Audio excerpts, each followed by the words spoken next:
김일리의 경제산책 출발하겠습니다. 오늘의 기업은 쿠팡입니다. 쿠팡.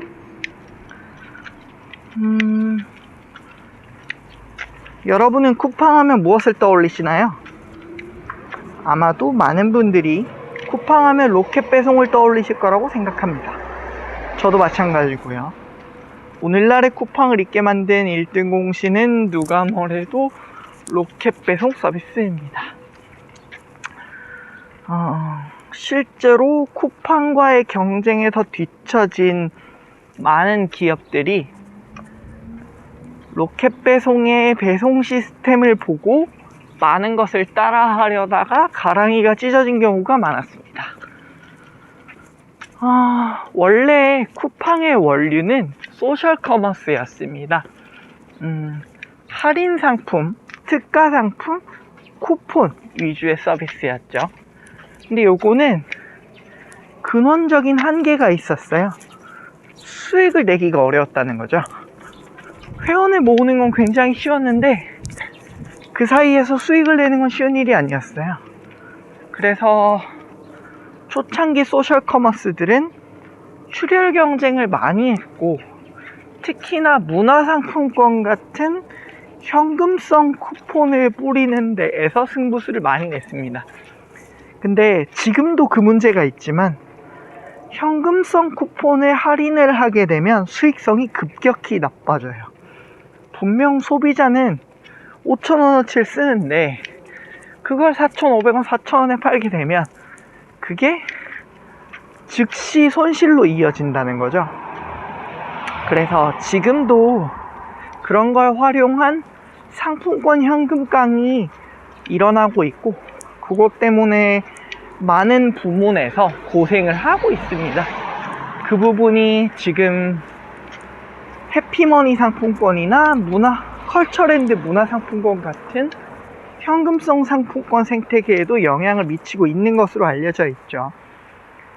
근데 그래서 쿠팡은 소셜 커머스들이 출혈 경쟁으로 많이들 도태되고 쓰러질 즈음에 종합 커머스로의 변신을 선언합니다. 그리고 그걸 위해서 도입한 서비스가 직매입 직배송 서비스인 로켓 배송이었죠. 로켓 배송은 초기에 되게 잘 됐어요.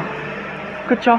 저도 로켓 배송을 되게 초기부터 이용을 했었는데, 이용할 때 만족도가 되게 높았습니다.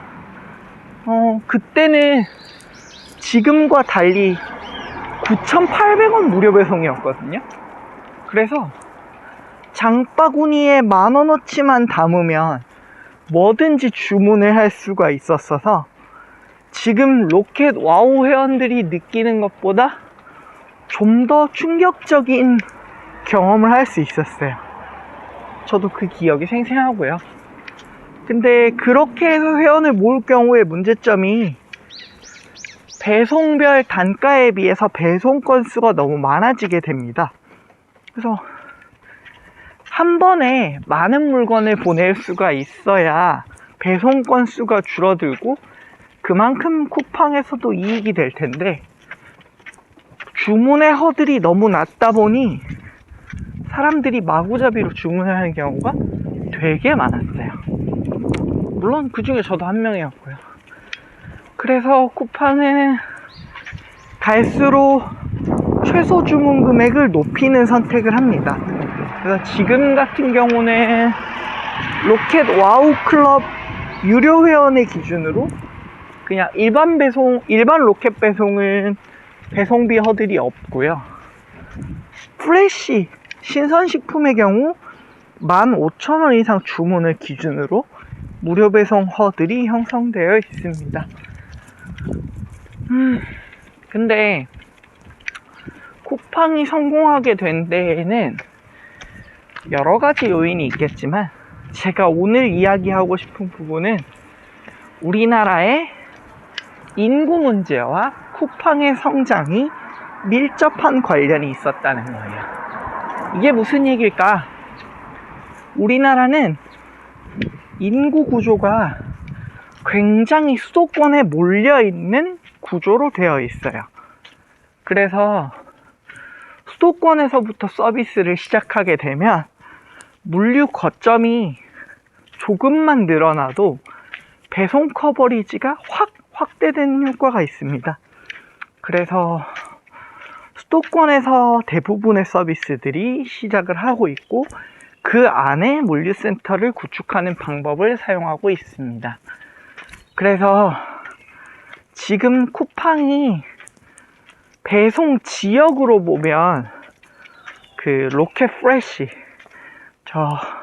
신선식품 배송을 포함한 쿠팡의 모든 서비스를 우리나라 국토 면적이 약 14%에 적용을 하고 있거든요. 근데 이거에 대해서 득을 보는 사람의 비중이 얼마나 되냐면 전체 국민의 약 75%가 됩니다. 즉 국민 4명 중 3명은 쿠팡에서 신선식품을 사 먹을 수 있다는 얘기예요. 근데 이게 참 대단하다는 생각이 드는 게, 그만큼 우리나라 국민들은 수도권과 5대 광역시에 모여서 산다는 걸 유추를 해볼 수가 있어요. 이게 지니는 함의가 그만큼 크다는 거죠. 그래서 쿠팡이 단시간에 성장을 할 수 있었던 데에는 우리 국민들이 굉장히 인구 밀도가 높게 주거 환경을 구성했다는 것도 크게 한 몫을 했다고 볼 수가 있습니다. 왜냐면 배송 기사의 입장에서 가장 효율이 높을 수 있는 구간은 인구 밀도가 높고 엘리베이터처럼 배송 환경이 편한 곳이거든요. 근데 그런 면에 있어서는 우리나라는 극강의 환경을 지녔다고 볼 수가 있습니다. 그래서 지금 우리가 누리고 있는 쿠팡이나 마켓컬리 같은 빠른 배송 서비스의 이면에는 우리나라의 인구 밀도 문제가 함께 내재해 있습니다. 근데 이 인구 밀도 문제는 지금 우리가 서비스를 누리는 데에는 좋은 부분이 될 수 있지만 우리나라의 미래를 놓고 보면은 꼭 좋다고만은 볼 수가 없어요. 모두가 아시다시피 수도권 바깥에는 이렇다 할 일자리가 없어요. 그래서 젊은 사람들이 학교를 다니거나 직장을 얻을 때가 되면 고향을 떠나 서울로 오는 게 당연하게 되어 있고, 그게 일반화되다 보면 서울로 인구가 몰리는 현상은 더욱 가속화됩니다. 그래서 지금 서울은 소위 재건축과 재개발을 통해서 서울 시내의 용적률, 그러니까 단위 면적당 주거지 활용률을 높이는 방향으로 가고 있죠. 그래서 시간이 가면 갈수록 우리나라의 수도권은 좀 더 과밀해지는 형태로 갈 가능성이 높습니다. 그게 우리 입장에서는 편할 수도 있는데 미래를 놓고 보면은 그게 암울한 전망이 될 수도 있어요. 좁은 면적에서 많은 사람이 산다는 게 당장은 좋을 수도 있겠지만 인구 밀도가 과밀할수록 그만큼 경쟁이 치열하다는 뜻도 되고, 경쟁이 생존을 위협하는 지경으로 가게 되면은 결과적으로 인구의 증가에도 한계점을 노출할 수밖에 없다는 문제가 되겠습니다. 그래서 지금의 인구 구조가 당장에는 굉장히 효율적일 수가 있는데요. 우리나라가 인구가 줄어드는 형태로 가는 데에는 이 과밀한 인구 구조가 크게 한 몫을 했습니다. 근데 이 부분이 쿠팡의 성장과 어떤 연관이 있을까라고 반문하실 분들이 생길 수가 있는데요. 이거를 아까 말한 부분과 달리 한번 생각해 볼게요. 지금 쿠팡이 대외적으로 내세우는 부분은 로켓 배송의 전국 확대입니다. 여기서 말하는 전국 확대라는 거는 쿠팡맨들이 직접 배송하는 인프라 커버리지를 높이겠다는 거예요. 지금 수도권 바깥 지방에서 로켓 배송을 시켜보신 분들은 아시겠지만 쿠팡맨이 가지 않는 지역에도 로켓 배송 서비스는 진행이 되고 있습니다. 다만 협력 택배사를 통해서 진행이 되고 있죠. 저희 어머님 같은 경우는 지방 중소도시라 할 수 있는 곳에 살고 계신데 그분은 택배로 물건을 받고 계세요. 그래서 일반 택배 물류의 인프라에 얹혀서 로켓 배송을 이용을 하되 다소 느린 로켓 배송인 거죠. 뭐 로켓이라고 하긴 애매하고 대략 트럭 배송 정도의 느낌, 그 정도 규모라고 생각하면 될 것 같은데 이거를 쿠팡맨들이 전부 배송하는 체제로 바꾸겠다는 게 쿠팡의 목표예요. 근데 지금 제가 아까 말했던 부분을 다시 되짚어 보면 요거에 대한 문제점이 굉장히 빨리 드러날 수 있어요. 제가 아까 국도의 14%의 면적만 커버를 해서 인구의 4분의 3을 커버했다는 말씀을 드렸어요. 그러면 반대로 이야기하면 앞으로 투자해야 될 투자하지 않은 85%의 지역에는 인구가 20 몇 %밖에 안 산다는 얘기예요. 근데 이렇게 적은 인구를 위해서 커버리지를 늘리려고 물류 거점을 만든다는 건 가성비가 떨어지는 투자가 될 수 있다는 거죠. 그래서 지금 상황에서 쿠팡이 지금까지 온 길은 비교적 수월한 길이었다고 할 수 있어요. 수도권만 개척하면 됐으니까. 그래서 생각보다 많은 사람들이 쿠팡의 서비스 발전을 비교적 빠르게 체감할 수 있었어요. 근데 이 부분은 쿠팡뿐만 아니라 빠른 배송을 물류 전략으로 해서 확장을 하고 있는 마켓컬리를 비롯한 거의 모든 업종에 해당되는 내용이라고 할 수 있습니다. 그래서 지금까지 쿠팡이 개척해온 길은 쿠팡이 단독적으로 우리나라의 소위 인구 편포에 편승해서 간 성과죠.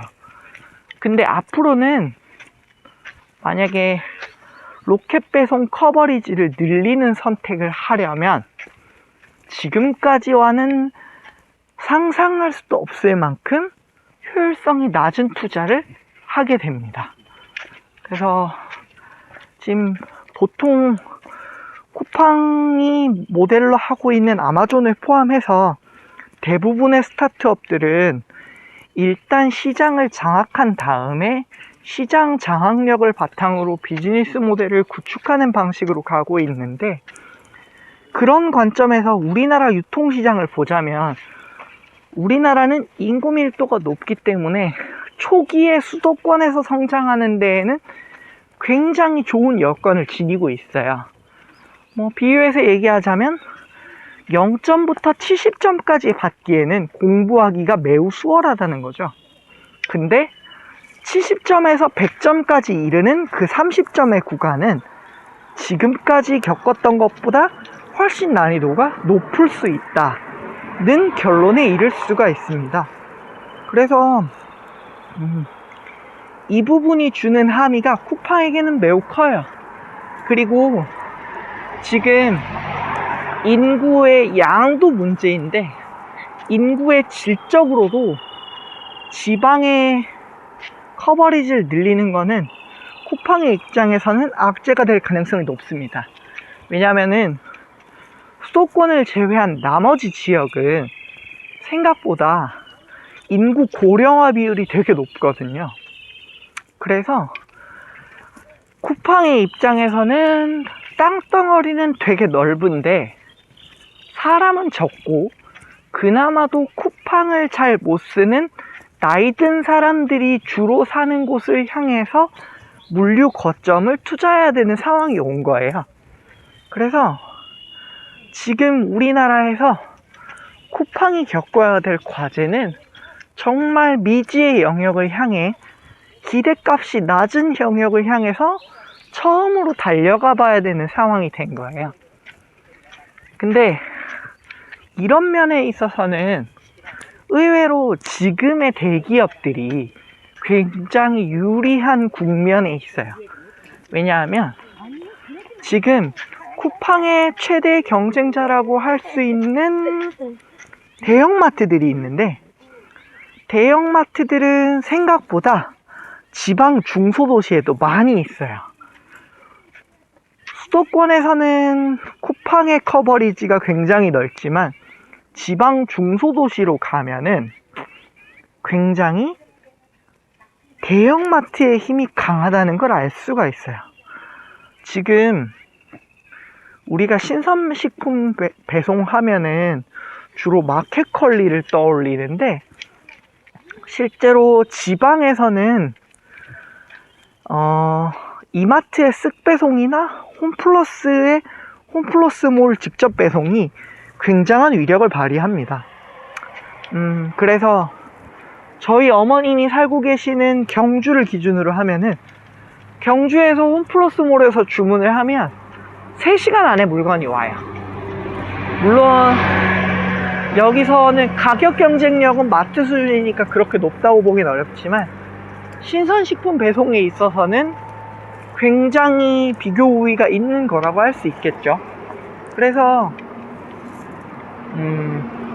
지방 각지에 있는 대형마트 매장들을 단순히 이용하는 매장이 아니라 물류 거점에서 생각을 해보면 지방에 지금 있는 대형마트들은 굉장히 큰 쿠팡의 적수가 될 수 있다는 거죠. 그래서 지금 쿠팡은 이때까지 맞이하지 못했던 경쟁을 직면해야 될 상황이 됐고요. 앞으로도 봤을 때 지방에 있는 고령화된 인구들은 줄어드는 방향으로 갈 가능성이 높기 때문에 쿠팡이 지방을 향해 진격하고 전국구 서비스를 향해 나아갈수록 미래에 대한 기대값이 낮아지는 투자라고 할 수 있습니다. 그래서 분명 쿠팡이 매력적인 서비스인 건 분명하고, 지금의 쿠팡이 지금껏 잘해온 것도 맞는데, 지금부터 쿠팡이 나아가야 될 세상은 우리나라의 인구 고령화와 편포를 정면으로 마주해야 될 상황이기 때문에 앞으로는 조금 어려운 길이 예상되지 않나 라고 전망을 해봅니다.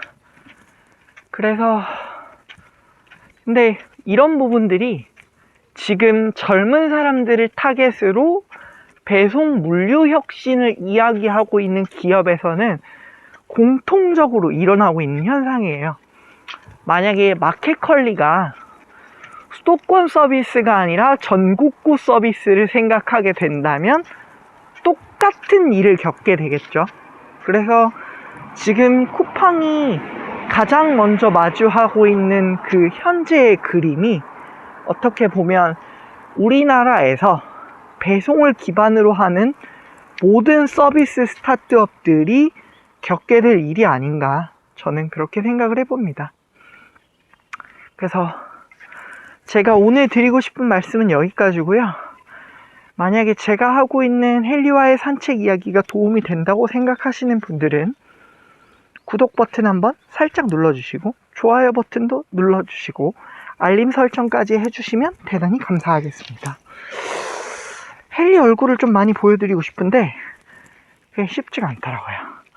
그래서 앞으로도 제가 하고 있는 이런저런 생각들, 그리고 다른 사람과 함께 공유할 수 있는 그런 인사이트들이 있으면 매일 아침 여러분을 찾아뵙도록 하겠습니다. 감사합니다.